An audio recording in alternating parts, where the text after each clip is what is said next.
भैया भरत को भी के लिए भी एक महल बनवाया है, उसके मध्य में एक सिंहासन है। भैया भरत को रात्रि निवास के लिए उसमें छोड़ा। भैया भरत जब घुसे तो महर्षि भरद्वाज सोचते हैं यदि भरत के मन में सिंहासन की लालसा होगी तो एकांत पाकर भरत सिंहासन पर जरूर बैठ जाएंगे। एक बात कहूं, जो भीतर चलता रहता है ना महाराज, वो एकांत में प्रकट हो जाता है एकांत पाकर के। समाज में तो हम बड़े अच्छे बने घूमते रहते हैं, लेकिन भीतर की जो वासना है ना वो अकेले में प्रकट हो जाती है। तो भरत के मन में यदि सिंहासन की कामना होगी तो एकांत पाते भरत पहले सिंहासन पर बैठेंगे। मानो यह ऋषि भरद्वाज की एक प्रकार से परीक्षा है। लेकिन भैया भरत जब प्रवेश किए और सिंहासन देखा तो श्री भरत की आंखों में आंसू आ गए। भैया भरत सोचने लगे यही वह सिंहासन है जिसके कारण मेरी अयोध्या में इतना बड़ा विघटन हो गया। फिर भैया भरत ने ध्यान किया यह सिंहासन तो मेरे रघुनाथ जी के योग्य है। और फिर भैया भरत को ऐसा लगा जैसे इनके मन की जो कामना थी वो प्रकट हो रही है। यही कामना लेकर जा रहे थे कि मैं श्री सीताराम जी को सिंहासन पर बैठे देखूं। उनको लगता था इनकी कामना होगी स्वयं को सिंहासन पर बैठे देखूं। श्री भरत उछल कर बैठ जाते, लेकिन इनकी कामना तो यह थी कि श्री सीताराम जी को मैं सिंहासन पर बैठे देखूं। तो भैया भरत ने सिंहासन देखा तो भैया भरत को लगा कि मेरे श्री सीताराम जी इस पर बैठे हुए हैं, और आकर के साष्टांग प्रणाम किया, सिंहासन की परिक्रमा की। और महर्षि वाल्मीकि लिखते हैं आसनम पूजयामास रामायाभिप्रणम्य च बालभ्यजनमादाय न्यशीदत सचिवासने। जहां कोई सेवक बैठता है वहां पर बैठ करके व्यजन कहते हैं पंखे को लेकर के और ऐसे डुलाने लगे महाराज। और भैया भरत को लग रहा है मेरे सीताराम जी इस पर बैठे हैं। पूरी रात बीत गई जागते हुए। पूरी रात झरोखे से दो बूढ़ी आंखें झांक रही हैं। यह और कोई नहीं महर्षि भरद्वाज है, जो इस पूरी रात में देखना चाहते हैं भरत के हृदय की असली बात क्या है। और जब पूरी रात भैया भरत हाथ जोड़े पंखा झलते बैठे रह गए सिंहासन के पास जहां श्री राघव प्रभु के चरण होते, तो उनकी आंखों से झरझर आंसू गिरने लगे। ऐसी साधना, ऐसी तपस्या, इतना प्रेम मैंने आज तक नहीं देखा। खोलते ही द्वार दौड़कर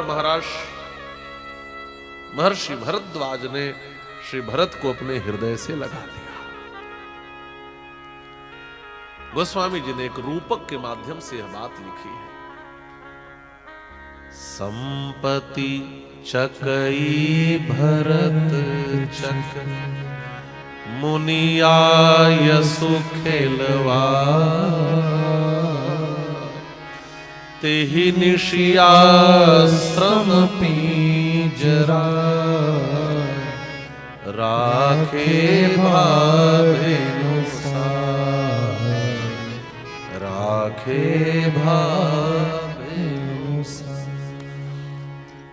एक पक्षी होते हैं चकवा और चकवी। कहा जाता है इनका रात में मिलन नहीं होता। एक बच्चे को खिलवाड़ सूझी, उसने कहा एक पिंजड़े में यदि हम दोनों को बंद कर दें तो भी क्या मिलन नहीं होगा इनका। और उसने चकवा चकवी को पकड़कर एक पिंजड़े में बंद कर दिया। लेकिन एक पिंजड़े में भी बंद हो जाए चकवा चकवी तो एक पूरब की ओर मुंह करके एक पश्चिम की ओर मुंह करके रात बिता देते हैं, लेकिन उनका आपस में मिलन नहीं होता। यह संपत्ति ही चकवी है और भरत ही चकवा है। यह राजमहल ही पिंजड़ा है और वह खेल खेलने वाला खिलाड़ी बालक और कोई नहीं महर्षि भरद्वाज है। पूरी रात छोड़ दिया संपत्ति चकई भरत चक मुनि आयसु खिलवार, लेकिन तेहि निसी आश्रम पिंजरा राखे भाभिनुसार। सुबह हो गई और जैसे चकवा चकवी का मिलन नहीं होता वैसे सिंहासन और भरत का मिलन नहीं हुआ। ऋषि भरद्वाज रो पड़े, हृदय से लगा लिया। कहते हैं भरत आज हमारा जीवन धन्य हो गया तुम्हारा दर्शन पाकर के।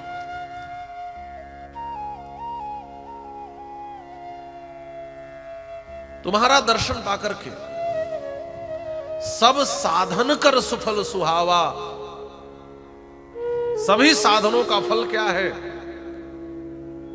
सी राम प्रभु दर्शन पावा। सभी साधनों का फल है श्री सीताराम जी का दर्शन।